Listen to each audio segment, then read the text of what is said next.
So we've done it. Akuma Legacy officially begins, and I obviously wanted to approach this one a bit differently than the previous, because we did do Akuma Legacies before. We did one when Street Fighter V Akuma came out, and played through a very large majority of the games that the dude was in. And while fun, doing a basic arcade mode I think is enjoyable, but similar to the Street Fighter Legacy we did for Street Fighter 6, I kind of like going back and reflecting and remembering what makes this stuff so good and how different it is. So we have to look back at version 1 Akuma, 1994. Super Turbo. This year is arguably one of the best years of Capcom fighting games ever. There's just so many things that Capcom is producing in this time frame that it's crazy. Super Turbo is the last version of the Street Fighter 2 series that would effectively come out outside of iterations that refine it later on. In the same year, X-Men Children of the Atom comes out, which is also in the next part of the Akuma Legacy, where Akuma's added to that game. In the same time, Darkstalkers first hits the market in 1994, and they also have like Alien vs. Predator Arcade, so there's just a ridiculous amount of games hitting in this year for Capcom. They're kind of finding their stride, and I feel like Akuma is one of the best examples of that, because as much as it seems like Akuma is a giant main character of the Street Fighter series going back to Street Fighter 2, he's really not. If you did not know anything about the selection process of Akuma or getting him as a secret boss fight or anything like that, you would never see this character in this game nearly ever. The biggest tip-off is obviously the introduction screen when you first are waiting for the quarter to show up in the machine. There is the usual attract mode from Super Street Fighter 2, but there's like this weird shadowy figure in the background. And that shadowy figure obviously is Akuma, but it's the only inclination of his existence in this version of the game. It's really funny.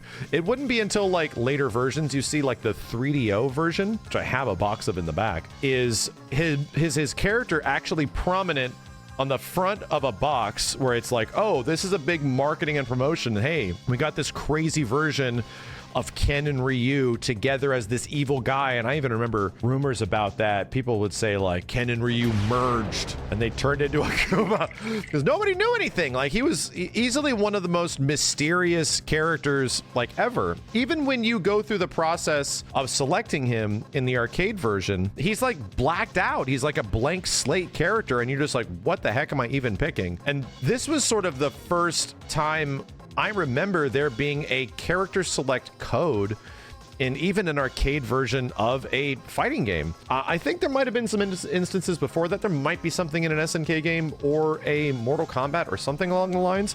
But at least in 1994, I didn't know anything about this. It only eventually made its way around that like, oh, yeah, there's this hidden character in Street Fighter 2 that you can play as. But you can play as him, and we did it. You know, we have to go through the character select code every time to go through it. And funny enough, depending on the version you play, Super Turbo is a game that's just completely screwed up. The arcade version of the game, the CPU difficulty is notoriously jacked.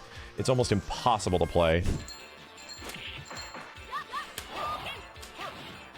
Which made the whole game freak out. It's trying to figure out how to beat me. It found a way! God damn it, bro! Oh my god! Oh my god!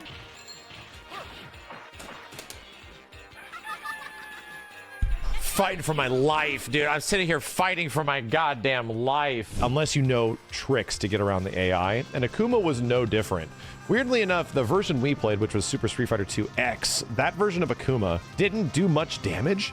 It almost felt like he was balanced in some way. It almost felt like they knew that people were picking this dude in arcades. So they're like, oh, we're going to balance him a little bit. I don't know if that's the case or not, but our playthrough was 100% a struggle. Wow, he did that to avoid chip kill. I don't believe it, dude. Holy shit. Computer will use invulnerability on supers to avoid chip kill. Oh no! Juggled into it. Dude, it doesn't fucking matter if I get a jump in. What the hell? And the reason I mentioned the balance thing is the mentality slash aura that Akuma has in the arcades in the 90s, if not the early 2000s, because ST has like a relatively decent following. A lot of people love Super Street Fighter 2 Turbo still to this day. It's the quintessential Street Fighter, you know? When people pick Akuma, fools walked away.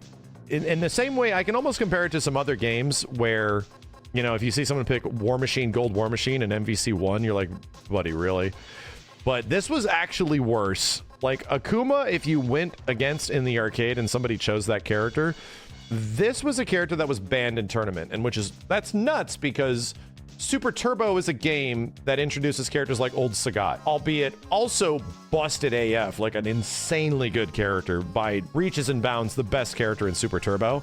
And that character didn't even get banned, like actually removed from tournaments. He didn't. Akuma, though, was a different case. He did. In any other situation, Akuma was like, nope, you can't pick Akuma in our tournaments. Nope, the professional Street Fighter 2 Turbo high level was effectively removed. People just did not want to fight against this character. So that was the first introduction we had to Akuma, was that he was ridiculously overpowered. So I think there's a funny question there. Why was he overpowered? And I think damage was obviously a big one. And I think the other one was he gets an air fireball. And this changes on almost every single other version of Akuma. And later ones, it's all over the place. His air fireball is at this angle that is so abusable. And ST is a game where if you block a lot of attacks or get hit by combos and stuff, the screen slows down. So if you get stuck by one of these air fireballs, there can effectively be another one immediately behind it. And this guy is just chucking shit at you constantly, and it's a pain in the ass. I remember watching people try to fight against the character, and it would feel like even people that knew how to play Super Turbo didn't stand a chance, because you just can't get around this shit. He's disgustingly good. That's his first introduction, and as we beat through the game in the version I did, it was nice and challenging. It was actually relatively difficult and kind of fun. It was even more fun to get through the game again and get to Akuma. So in the weird situation where you're at home, you mysteriously have a copy of Super Turbo, which almost nobody does. You had to be on like a 3DO in the 90s or wait till the PlayStation collection showed up. But even if you were in the arcade and you mystically, you know, happened to pick Akuma, he's a mysterious character, but what if you wanted to fight him? And you can fight him. He's one of the first big mystery boss fights of the Street Fighter series. He's an unlockable boss fight. And this is where the stipulations come in. If you want to go through arcade mode, you can, but a traditional arcade run is not okay. You practically have to have a perfect arcade run. Just in case I didn't want to mess anything up, I went for save state, no continues, no credit ads, and also no rounds lost. I don't remember if it's no rounds lost as well, but it is insanely difficult to get this done if you want to do it normally, just because Super Turbo AI, even on the lowest difficulty, is an absolute friggin' nightmare. You can't fight it like it's people. You can't fight it like it's AI. It is just the worst. But there is ways around it. And the way around it is either to pick a couple different characters. Balrog has a pretty good, or Boxer has a pretty good strategy to get to Akuma. And the one we used was Claw. And as long as you have like a save state of some kind, which I believe the 30th anniversary collection of Street Fighter 2 does, or like an emulation like Fightcade, which we did do, you can keep your save states as long as you win that first round. So Vega was like the way we did it, and Vega, without many attempts, I was getting through several rounds without a lot of difficulty. When I was using Akuma, dude, I was getting my ass kicked, bro. It was like, what is going on? This is so difficult. My fireballs do like less damage. I feel like my fireballs are healing the opponent. What's it feel like to be a computer, huh? What does it feel like? What does it feel like to be a computer? To have no soul. Oh God. Oh God. Feels pretty good right now, I'm assuming. Oh no! But Vega's the way to go. And Vega got us to Akuma as a boss fight really fast. The best part about it is that as you reach to Akuma, you die, then you go back to character select, and then you do the Akuma code, and now you're fighting Akuma versus Akuma. We have reached godhood back in 1994, and that was a genuinely super fun fight. I had a great time with it. So this ST's a funny one because it builds this character of mystery while still in the same year as we move forward in the legacy to the next game, starts like building out this character's backstory in some way without even much time passing. He goes into Alpha 1 and there's even more stuff there. So it was clear that Akuma was a hit. Goki was what everyone was kind of looking for in Street Fighter. We got some crazy mysterious character. that nobody knew anything about and barely anybody knew how to fight against or select, which is a good starting point to build a fandom for a fighting game character, I'd say. Granted, there are a billion different versions of Super Turbo, and we've covered a lot of them in the Street Fighter Legacy. We don't need to do it all again. You can go back to Super Turbo Revival and get different versions of Akuma there. The one I wanted to check was technically HD Remix. HD Remix as a game was re-released in 07, 08-ish, and retooled and rebalanced Super Turbo. It also put a brand new coat of paint over the entire game, which effectively results in some visual acuity of the game that you might love or you might hate. I'm okay with it just because it looks a little bit different.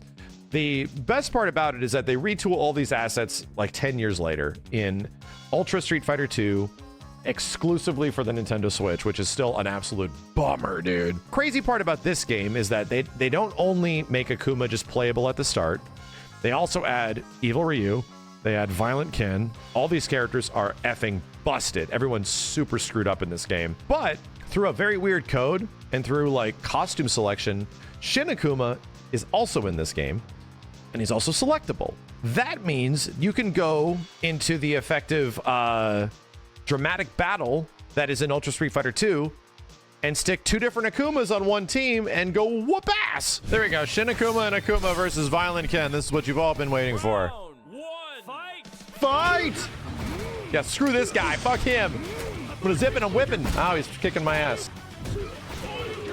Man, Akuma's getting his ass kicked. He's going after the weak one. Violent Ken. Bro, what?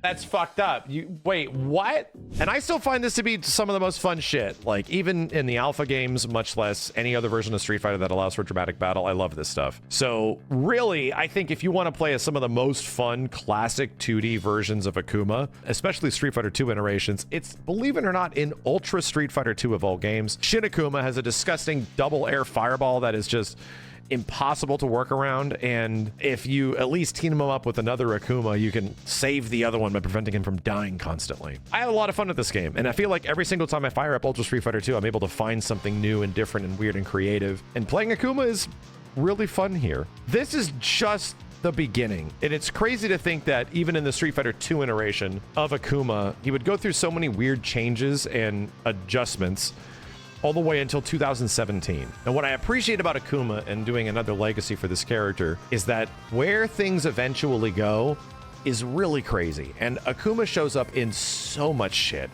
so many different games. I swear he's in more games than Ken is. That it's really entertaining and very interesting. And the next one is arguably one of the most interesting titles, and just maybe the first game that actually did guest characters that are outside the franchise, where we're like, hey, you know what? We're just going to throw this character in here.